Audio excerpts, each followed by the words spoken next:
Hello everyone, welcome to the divine classes. आज हम discuss करने वाले हैं यूपी टेट 2013 का सेकंड पेपर। तो चलिए स्टार्ट करते हैं। फर्स्ट क्वेश्चन,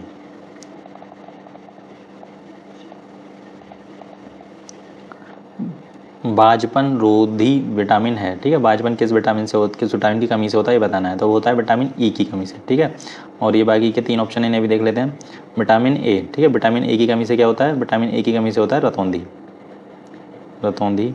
और विटामिन के की कमी से रक्त का थक्का जमना। ठीक है, रक्त का थक्का जमना, का जमना। और विटामिन बी में आते हैं B1, B3, B9 और B12। ठीक है, तो B1 से क्या होता है? B1 का नाम होता है थायमीन, थायमीन। और थायमीन की कमी से कौन सा रोग होता है? Berry berry, berry berry. और B3 होता है नियासिन, नियासिन। ठीक है, इसका नाम होता है नियासिन। और इसकी कमी से कौन सा रोग होता है? इसकी कमी से होता है पेलाग्रा, पेलाग्रा। ठीक है, और B9 का नाम होता है फोलेट, फोलेट। और इसकी कमी से कौन सा रोग होता है? इसकी कमी से होता है मेगालोब्लास्टिक, मेगालोब्लास्टिक एनीमिया, एनीमिया। और विटामिन B12 का नाम क्या है? इसका नाम है कोबालोमिन, कोबालामिन। और इसकी कमी से कौन सा रोग होता है? इसकी कमी से होता है pernicious, pernicious anaemia, pernicious anaemia. ठीक है, तो आपको ये भी ध्यान रखना है। और इसका सही ऑप्शन क्या होगा? बाजपन रोधी विटामिन है तो वह है विटामिन ई। ठीक है, नेक्स्ट क्वेश्चन, पासवर्ड से प्रयोक्ता ढांचों को सरल कर सकते हैं, समय का दक्ष प्रयोग कर सकते हैं, जल्दी से सिस्टम में जा सकते हैं, गोपनीयता बरकरार रख सकते हैं। ठीक है, तो पासवर्ड से क्या होता है? गोपनीयता, मतलब प्राइवेसी को बरकरार रखा जा सकता है, इसलिए तो इसका ऑप्शन हो जाएगा डी सही। नेक्स्ट, जलीय तथा कीटभक्षी पौधा है यूटिकुलेरिया, डायोनिया, ड्रोसेरा या इनमें से कोई नहीं। ठीक है, तो जलीय और कीटपक्षी पौधा कौन सा है? यूट्रिकुलेरिया, तो इसका ऑप्शन ए सही हो जाएगा। नेक्स्ट, कार्बन के बहुत अधिक यौगिक हैं क्योंकि यह एक अधातु है और इसकी सहसंयोजकता 4 है।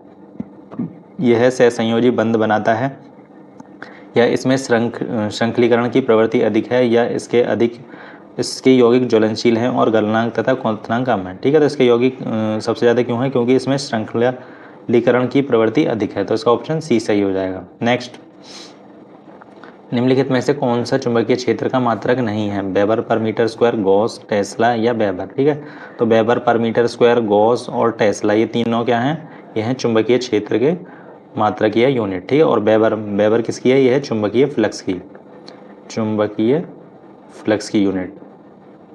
ठीक है, तो इसका सही ऑप्शन क्या हो जाएगा? उसने हमसे पूछा कौन सा नहीं है, तो कौन सा नहीं है? वेबर, तो ऑप्शन सी सही हो जाएगा। नेक्स्ट, सामान्य ताप पर ध्वनि की चाल अधिकतम होगी, H2 गैस में, N2 में, O2 में या उपयुक्त सभी गैसों में बराबर होगी। ठीक है, तो नॉर्मल टेम्परेचर पर ध्वनि की चाल किस में ज़्यादा होगी? वो होगी H2 गैस में, तो इसका ऑप्शन ए सही हो जाएगा। नेक्स्ट, साबुन है, साबुन क्या है?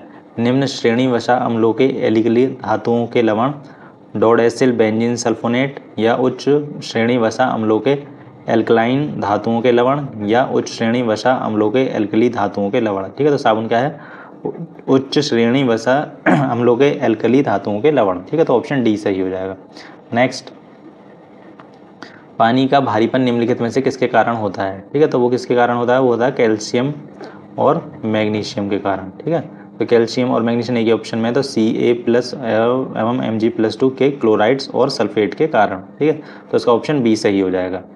Next,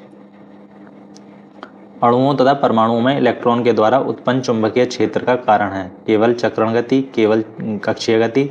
option A and B, ना तो चक्रण गति और ना ही कक्षीय गति। ठीक है, तो उसका कारण क्या है चुंबकीय क्षेत्र का? वो है चक्रण गति और कक्षीय गति दोनों। तो इसका ऑप्शन क्या सही हो जाएगा? ऑप्शन सी सही हो जाएगा, ए और बी दोनों। नेक्स्ट, एक व्यक्ति के लाल रुधिर कणिकाओं में ए और बी एंटीजन हैं, तो इनके सीरम में कौन सी एंटीबॉडीज होगी? ठीक है, तो जिसका पहले देख लेते हैं, रक्त, ब्लड, एंटीजन और एंटीबॉडीज, एंटीबॉडीज। ठीक है, अगर किसी का ब्लड ग्रुप ए है तो उसमें एंटीजन कैसा होगा? ए होगा, और उसमें एंटीबॉडीज कौन सी होंगी? बी। ठीक है, अगर किसी का ब्लड ग्रुप बी है तो उसमें एंटीजन क्या होगा? उसमें बी होगा, और उसमें होगी एंटीबॉडीज़ ए। अगर किसी का ब्लड ग्रुप ए बी है तो उसमें एंटीजन क्या होंगे, ए और बी, ठीक है, और उसमें एंटीबॉडीज़ होगी, उसमें कोई भी एंटीबॉडीज़ नहीं होगी, ठीक है। अगर किसी का ब्लड ग्रुप ओ है तो उसमें एंटीजन कुछ भी नहीं होगा और एंटीबॉडीज़ होगी उसमें ए और बी दोनों, ठीक है, ए और बी दोनों। तो हमसे क्वेश्चन में क्या पूछा है कि ए और बी एंटीजन, ठीक है, ए और बी एंटीजन किस में, ए भी ब्लड ग्रुप में, और तो उसमें एंटीबॉडीज़ क्या होगी, कोई भी एंटीबॉडीज़ नहीं होगी, तो इसलिए इसका ऑप्शन सी सही हो जाएगा, कोई एंटीबॉडीज़ नहीं होगी, ठीक है। नेक्स्ट, निम्नलिखित में से किसमें अधिकतम अणु हैं, ठीक है, किसमें अधिकतम अणु हैं, जिसमें सबसे ज़्यादा मोल होंगे उसी में सबसे ज़्यादा अणु होंगे, ठीक है। तो मोल तो हम निकाल सकते हैं। मोल निकालने का क्या तरीका, मोल निकालने का तरीका होता है द्रव्यमान ग्राम में अपॉन परमाणु भार, परमाणु भार, ठीक है। तो सभी का चेक कर लेते हैं। फर्स्ट का 1 ग्राम ऑफ H2, ठीक है, तो द्रव्यमान दिया हुआ 1 ग्राम और H2, H का होता है परमाणु भार 1 और 2 H2 तो मल्टीप्लाई बाय 2, तो कितना हो जाएगा 2, तो 1/2 is equal to 0.5। Second 1 gram of N2, तो 1 gram of N2, N nitrogen होता है 14 और 2 नाइट्रोजन है तो 2 की मल्टीप्लाई तो कितना हो जाएगा 28, तो 1/28, ठीक है। थर्ड 1 ग्राम ऑफ CH4, ठीक है, तो 1 ग्राम ऑफ CH4, तो C कार्बन का कितना होता है 12 और हाइड्रोजन का 1, तो 1 और 4 हाइड्रोजन तो 4 की मल्टीप्लाई, तो 12 + 4 इज इक्वल टू 16, तो 1/16। लास्ट 1 ग्राम ऑफ CO2, ठीक है, तो 1 ग्राम ऑफ CO2, कार्बन का 12, ऑक्सीजन का 16 और 2 ऑक्सीजन 2 की मल्टीप्लाई, 12 + 32 तो कितना हो जाएगा 44, तो 1/44, ठीक है। तो इसमें सबसे ज़्यादा मोल किसमें होंगे 1/2, 1/28, 1/16 या 1/44, तो सबसे ज़्यादा होंगे 1/2 में, ठीक है। इन चारों फ्रैक्शन में सबसे बड़ा कौन सा होगा 1/2, तो 1/2 क्या है मोल की संख्या, तो सबसे ज़्यादा मोल किसमें होंगे 1/2, मतलब 1 ग्राम ऑफ H2 में, और 1 ग्राम H2 में मोल ज़्यादा होंगे तो अणु भी सबसे ज़्यादा उसी में होंगे, तो इसका ऑप्शन ए सही हो जाएगा। नेक्स्ट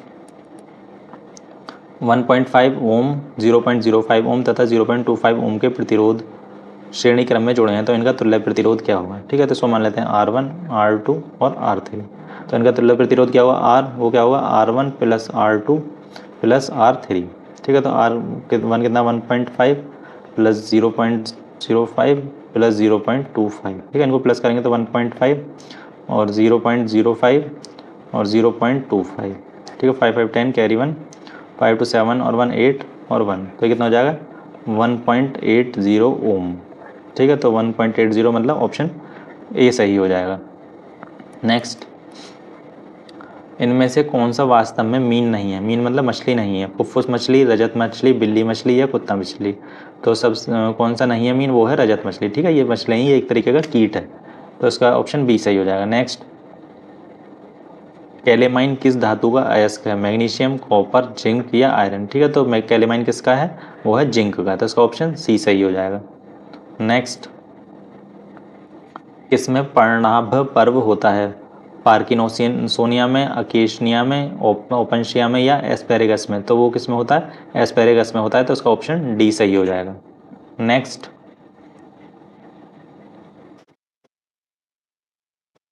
कौन सा ऊतक शरीर के विभिन्न भागों में फैला होता है तथा शरीर के विभिन्न भागों में बनता है, संयोजी ऊतक, पेशी ऊतक, तंत्रिका ऊतक या एपिथीलियम ऊतक, ठीक है। तो वो कौन सा होता है, होता है संयोजी ऊतक, तो इसका ऑप्शन ए सही हो जाएगा। नेक्स्ट, निम्नलिखित में कौन सा यौगिक है, पेट्रोलियम, मिट्टी का तेल, दूध या ग्लूकोज, ठीक है। यौगिक मतलब कंपाउंड, तो वो है कंपाउंड कौन सा है इन सब में, वो है ग्लूकोज, तो ऑप्शन डी सही हो जाएगा। और ग्लूकोज का फॉर्मूला क्या होता है C6H12O6, ये भी आप ध्यान रखेंगे। नेक्स्ट, न्यूनतम संभव ताप है 0 degree centigrade, 0 degree Fahrenheit, -273 degree centigrade या -273 केल्विन, ठीक है। तो न्यूनतम मतलब सबसे कम तापमान क्या है 273 डिग्री सेंटीग्रेड, तो इसका ऑप्शन सी सही हो जाएगा। नेक्स्ट,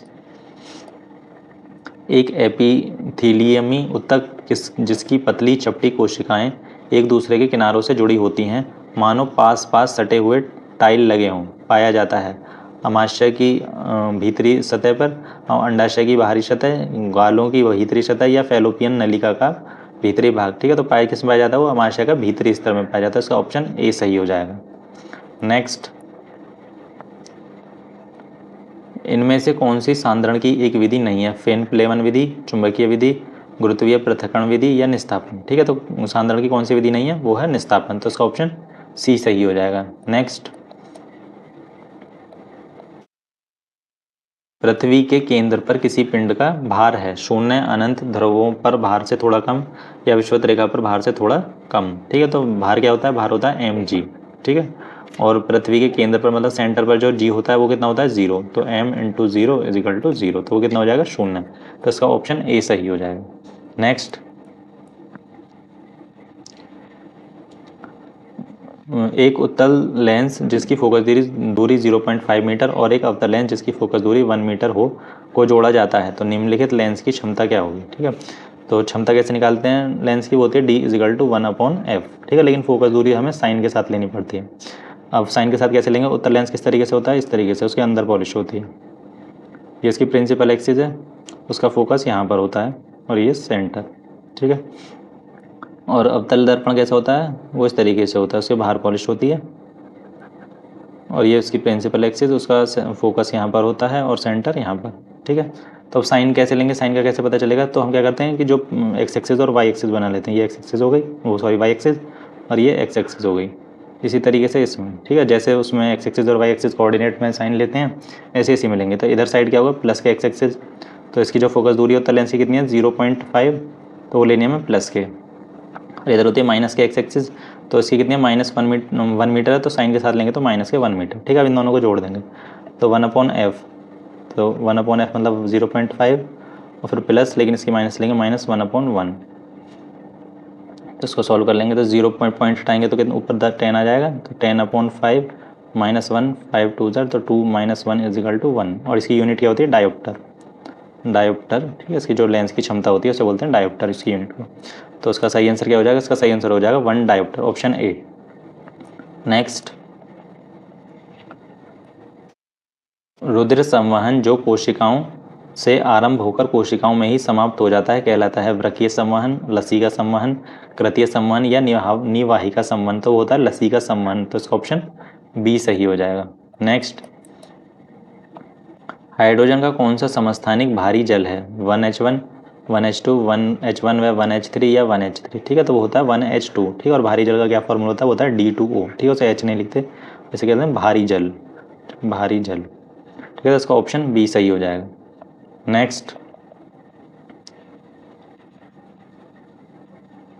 बाइनरी अंकन पद्धति में डेसिमल अंक 16 का मान है। ठीक है, तो 16 को डेसिमल में कन्वर्ट करना है, डेसिमल मतलब बाइनरी, सॉरी बाइनरी में, डेसिमल में तो है, इसे बाइनरी में चेंज करना है। तो बाइनरी का मतलब सिर्फ 2 ही डिजिट आनी चाहिए, 0 और 1, तो 2 से डिवाइड कर देंगे, बाइनरी में चेंज करना है तो 2 से डिवाइड करेंगे तो 2 8 जा 16, पूरा पूरा डिवाइड हो गया, तो रिमाइंडर कितना बचा, 0।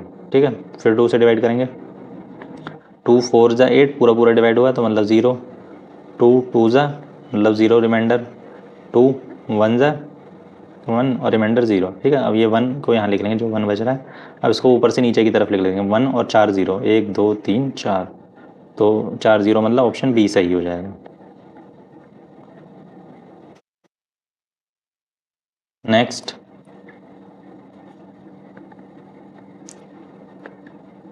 एक ऊतक जिसकी जीवित कोशिकाएं सक्रिय व बढ़ने वाले अंगों के यांत्रिक ऊतकों को बनाती है और जिसकी कोशिका भित्तियों में कोनों पर सेलुलोसी और लिग्निन रहित स्थूलन होते हैं, उसे कहते हैं, उसे क्या कहते हैं, दृढ़तक, मृदुतक या स्थूल कोण ऊतक या परिरंभ। ठीक है, तो उसे क्या कहते हैं, स्थूल कोण ऊतक, तो इसका ऑप्शन सी सही हो जाएगा।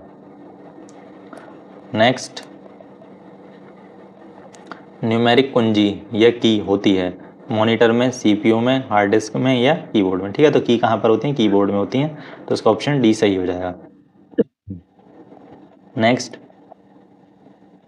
प्रोड्यूअर गैस के मुख्य अवयव हैं। ठीक है, COH2, CO2H2 या CON2 या CO2N2। ठीक है, तो उसके होते हैं CO प्लस N2, तो इसका ऑप्शन सी सही हो जाएगा।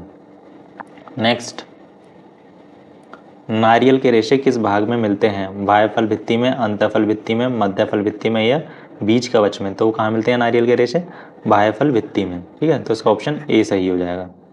नेक्स्ट, इनमें से कौन सा प्रबल अम्ल है, प्रबल मतलब स्ट्रॉन्ग एसिड, ठीक है। प्रबल का मतलब स्ट्रॉन्ग और अम्ल का मतलब एसिड। तो इनमें से कौन सा स्ट्रॉन्ग एसिड है? तो इसमें से इन चारों में स्ट्रॉन्ग एसिड जो है वो है HCN। तो इसका ऑप्शन डी सही हो जाएगा। ठीक है, और ये सेट यहीं कंप्लीट होता है। और ये था हमारा यूपीटेट 2013 का पेपर, और नेक्स्ट वीडियो में सॉल्व करेंगे यूपीटेट 2011 का paper solve. And thank you.